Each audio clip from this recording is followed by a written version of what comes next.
A few minutes of current events update. Israel Watch. Today's date 12/14/25, and there's still one hostage remains that have not been returned. As Israel continues to exact justice against the Hamas killers, this was announced last night.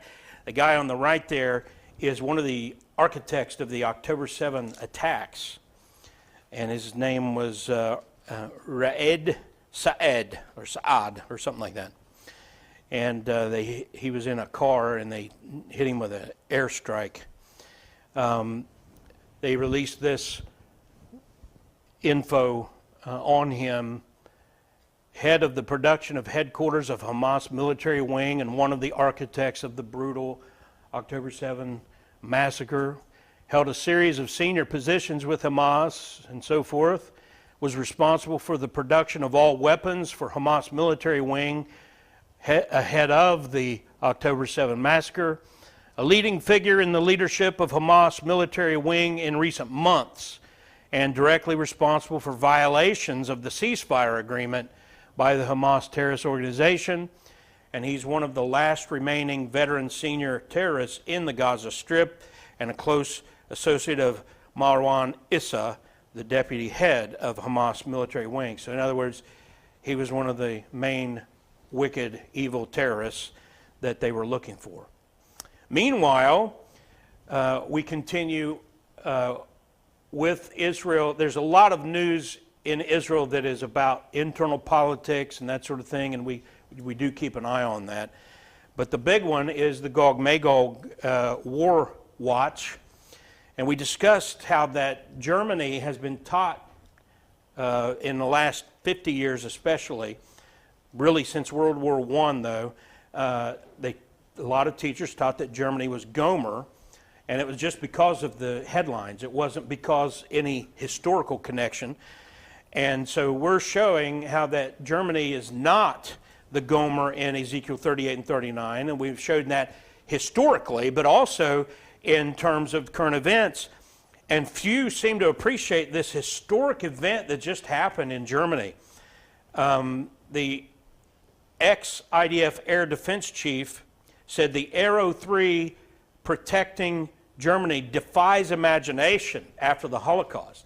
Germany went from being led by Hitler and trying to destroy all the Jews to now purchasing a missile defense system from Israel. And now the Jews are protecting the Germans from missiles. And again, that defies imagination if you know anything about history and what happened with the Holocaust. When Israel unveiled the Arrow 3 system in Germany earlier this month, set to protect it from a potential Russian ballistic missile attack, reality was defying human imagination. Former IDF Air Defense Chief Brigadier General Ron Kokov, you know how the Hebrew is, Kokov, noting that this process turns history on its head, he said, quote, less than 80 years after Luftwaffe planes terrorized Europe and destroyed our people, the Jewish state provides Germany with the umbrella that will protect its skies. This is the triumph of the Israeli spirit and resilience, is how he put it, end quote. And he said there is a profound significance in the fact that Germany, 80 years after the Holocaust, is choosing Israeli technology to protect its citizens. Hitler's in hell, but you know the old saying, turning over in his grave? If Hitler were still in his grave, could you imagine knowing that the Jews are now protecting the Germans after all his effort to destroy them?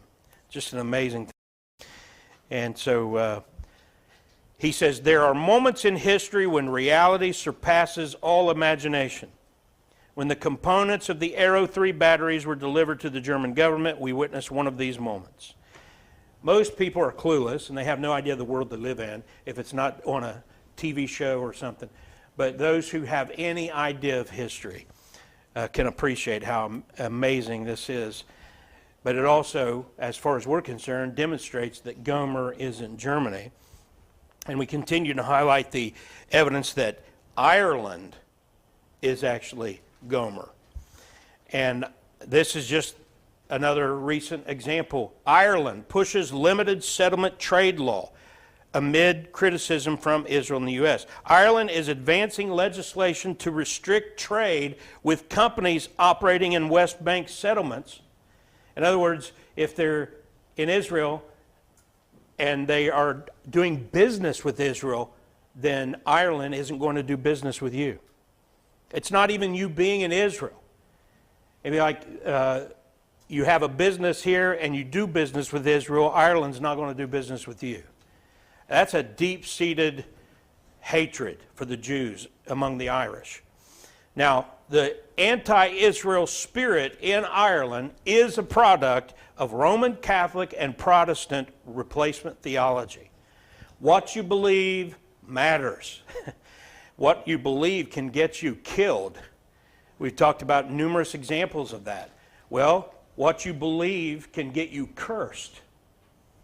Replacement theology will bring the curse of God on you and your country if your country adopts that view. We'll continue to track the facts as we watch the signs of the times and as we continue standing with Israel. Amen?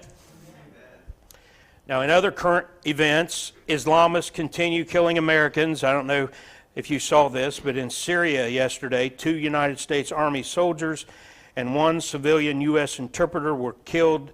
3 others were wounded.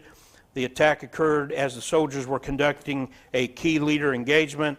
Their mission was in support of ongoing counter-ISIS, counter-terrorism operations in the region.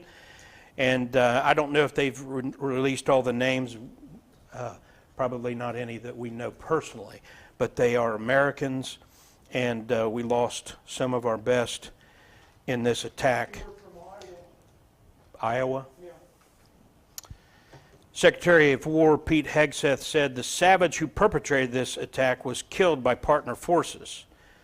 Let it be known, if you target Americans anywhere in the world, you will spend the rest of your brief, anxious life knowing the United States will hunt you, find you, and ruthlessly kill you. Amen. That's Romans 13, 1-5, right there, being played out before our eyes. We just constantly, if you go to thereligionofpeace.com, I think is the website, they catalog every time an Islamist terrorist kills. And it's more than you can fathom. But go to that website and check it out. You'll see how the news media does not give any idea to how constant and often Islamists are killing non-Islamists. Not just Americans, not just Jews and Christians, Hindus, atheists, they don't care if you're not a Muslim. And that's the reality of that death cult. And another interesting thing to talk about, your health care costs are skyrocketing because of crime. You're being told that health care is just expensive. Well, there's a reason why it's expensive, and there's numerous reasons why. Just like gun crime. You know why gun crime is so high? Because of the policies of liberal Democrat-run cities. And if you take those areas that are run by liberals where they don't punish criminals, and then when they commit a crime, they put them right back out on the street, and you remove those areas, we don't have a crime problem in this country. You know that? Don't let the news media scare you into living in a fake world. Now, it should concern you enough that you don't go to certain places in cities. There are certain places you just shouldn't go. They're like war zones. Why? Because every time somebody commits violent crime, the liberal Democrat judges put them back out on the streets. It's just an amazing thing. A few hours from now, one of the defendants... I'm sorry. Try it again. A few hours from now, one of the defendants in that alleged Medicaid fraud scheme is heading to court. Yeah, this case is so big, it's being called the largest ever prosecuted by the Minnesota Attorney General. Audrey Russo is live at the Hennepin County Courthouse this morning, tracking the latest developments. Good morning, Audrey. Good morning. At 9 a.m., the person prosecutors describe as the principal actor in a nearly $11 million Medicaid fraud scheme is due before a judge. And this comes just 5 days after the defense tried to get all of the charges dismissed due to a lack of probable cause. Now, that motion was denied by a judge. Take a look at this paperwork we found through the court website. Now, Abdi Rashid Saeed is charged with 10 counts, including perjury, racketeering, and aiding and abetting a theft by swindle. Saeed and 2 others are accused of operating personal care assistant businesses where they allegedly overbilled clients to secure Medicaid reimbursement funds. Saeed was already convicted in a different theft by swindle case back in 2021, and at that time a judge ordered that he not have any work with companies that accept Medicaid reimbursements. Again, that was back in 2021. These most recent charges stem from 2023. Liberal Democrats, including Joe Biden, and progressive Republicans, including the Bushes, have been importing criminals. And this has been going on for decades, but now it's at skyrocketing levels where these criminals are imported. Illegals and even legal migrants come in and defraud the system. And that's why you can't afford health care for you and your family. We don't have a health care cost problem. We have a health care crime problem. And our politicians have done nothing about it. And they've made it worse with their migrant problem that they've imported into this country. I'll say it over and over. I am all for migrants. I believe in legal immigration. Why? Because we have murdered the workforce in this country with abortion. So we have to have workers. But we, up until the 1960s, especially into the 70s, thanks to the liberals like Ted Kennedy and the globalist Republicans like Gerald Ford and the Rockefellers and the Bushes, thanks to them, everything changed. But before that, you did not come to this country unless you wanted to assimilate, learn the language, and work. Now they purposely bring in people who have no interest in assimilating, and most of them are Muslim and want to convert you and convert your country to become the hellhole that they came from. They have no desire to learn the language, and they are corrupt. And so until the migrant situation is fixed, don't expect your health care problem to go away. Now, that's just one of the facets. Another facet is the more we have Sodom and Gomorrah in this country, the more that health costs are going to go up. It is a diseased lifestyle. Then the more you have, which right now they're crying about Donald Trump blowing drug boats out of the water. They're poor, pathetic handful of people dying on drug boats. They don't care about the tens of thousands of people who are going to die when those drugs get in this country. And that's what's also driving up your health care costs. So, a whistleblower warned massive fraud is happening right here in Ohio. That story was about Minnesota. We know it's going on in California and New York. It's going on big time. And you can't blame Democrats, by the way.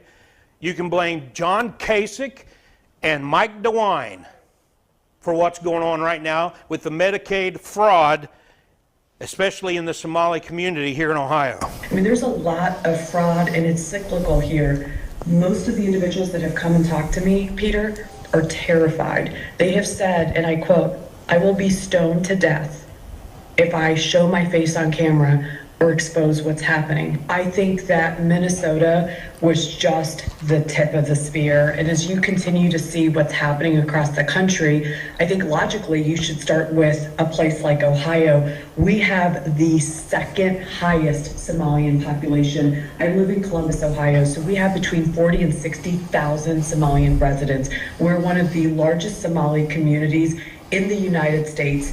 And many came here legally. There were refugees between the 1990s and 2000s, and many of them are law-abiding. I know the Somalian community, great people. Many of them are working hard. The problem today is not the community. It's actually the criminals within the Somali community that have exploited Ohio's Medicaid program. Listen, and that's, if a Somalian, I don't care what, if you want to assimilate, learn the language, and work, welcome. But if you put those 3 rules in effect, it would knock out about 2/3 of immigration right now. And what do? You open up doors that they've closed. They've closed doors, and I'll tell you, flat out, it's mostly in areas that come from a Christian nation or Christian heritage. They have opened the doors mostly from Muslim and communist countries, importing Muslims and communists who don't want to assimilate, and they come here to destroy the constitutional republic that our founders gave us. When Ben Franklin said, a woman says, "What have you given us?" And he said, "A republic, ma'am, if you can keep it." Well, you're not going to keep it when you import enemies to that constitutional republic. I mean, Globalist liberal Democrats and progressive Republicans are behind this influx of migrant criminals. December 13th, 2025, Minnesota is at the center of one of the largest welfare and pandemic relief fraud cases in U.S. history. An estimated $1 billion or more stolen from taxpayer-funded programs designed to feed children, treat autism, and stabilize housing. This isn't bureaucratic error or oversight lapses. It's brazen, organized thievery on a scale never before seen. Fraudsters, largely from the Somali community, set up hundreds of shell nonprofits and fake service sites, submitted phony claims for services and meals that never happened, and pocketed the cash for luxury cars, lakefront mansions, and overseas transfers.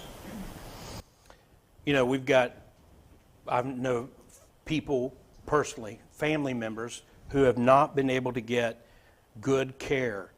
And one of the reasons is the beds are full. And what are they full of? A lot of the people are illegal. They're not even supposed to be here. I remember going to the hospital sometime this past year, and Riverside Hospital was packed. But it was packed with at least 25% or more illegals. They weren't even supposed to be here. And there were people who are citizens of this country who couldn't get the right health care because of it. That's William Still, Bill Still. He's the guy that put out Money Masters and other good materials. These evil people, and I'm talking about the people, I'm not even talking about the migrants. I'm talking about the people who are bringing them in. These evil people are setting the stage for a global financial crisis. What we're praying for is that it doesn't happen until the rapture. Amen? Because this global crisis, I believe, will set the stage for the mark of the beast. How is it that this man is going to be able to swoop in and enforce this globalist economy, and among other things that he does? Well, I think the Gog-Magog war, an economic collapse, all right in with the rapture at some point in that same vicinity, that would set the stage for the beast. Revelation 13:16, and he causeth all, both small and great, rich and poor, free and bond, to receive a mark in their right hand or in their foreheads. Verse 17, and that no man might buy or sell save he that had the mark, or the name of the beast, or the number of his name. So you just give that some thought and prayer, and you might see that it's this financial crisis that I believe is being orchestrated. God will use it for his own purposes. Amen? Amen. And a final word. The end-time apostasy. This is a real church website. I mentioned this during Sunday school. That's a church that claims to be evangelical. You don't have to believe to belong. What has always been recognized as a requirement for being a member of a church is that you're a believer. But when you're not driven by the Bible and you have a purely secularist agenda for your church, all you're about is people, numbers, and money. And so wait a minute, let's not limit ourselves to believers.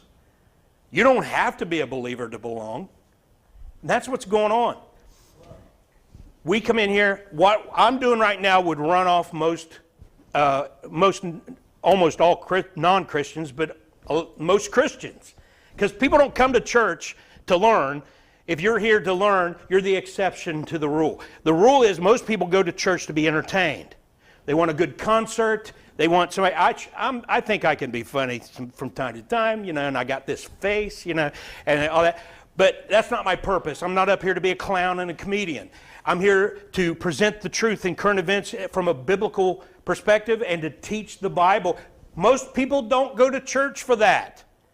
And that's why they wouldn't come to a church like this. What do they go to church for? For this. A good show. And that explains that. And that's what's building this apostate church that we read about again in Sunday school in Revelation 3, the Laodicean church that is lukewarm, that God says he wants to spew out of his mouth. That's the church that is left behind after the rapture. But it is here when the rapture takes place. That's why they're left behind. So there are going to be a lot of churches, when the rapture takes place, they're not even going to notice. Yep. Attendance won't go down. And that's what's going on. This is a guy who's well known in the evangelical circles, Pastor Jack Graham's Prestonwood Baptist Church. This is how their Christmas program, this is the opening. I couldn't show the whole thing. It was like an hour. This is what people are going to church for now. Ladies and gentlemen, this is the moment you've waited for. Searching in the dark and we get... It's a Baptist church.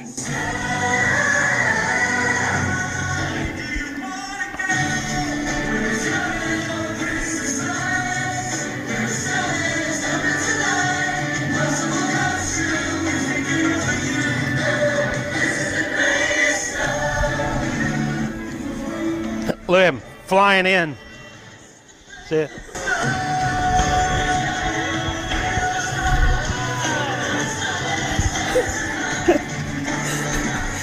That is a church. Now, if you want to do this in your front yard, Ron, I don't have a problem with that. It's not that there's anything wrong with having a big show or whatever. That's, you know, church, schools do that kind of thing. Okay. But church is supposed to be biblical. And that's not church. And churches, I mean, they're spending big bucks. Money that could go to Bibles and to people in places where they've never had Bibles. We have missionaries.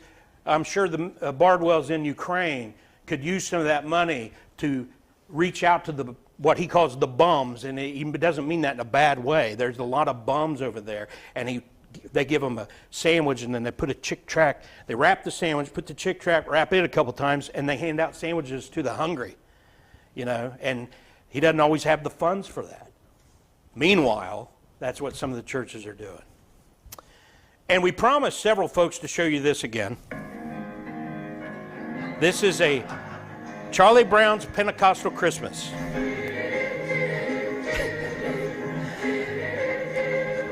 Now that's what a lot of people are going to church this morning, and that's what they're doing.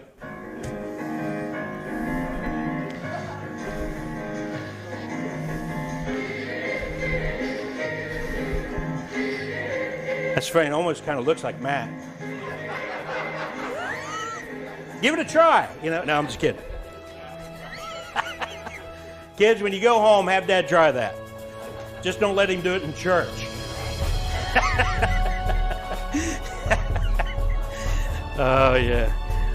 Jim said he could just play that on a loop and laugh, you know. Be informed, pray, and act accordingly. Amen?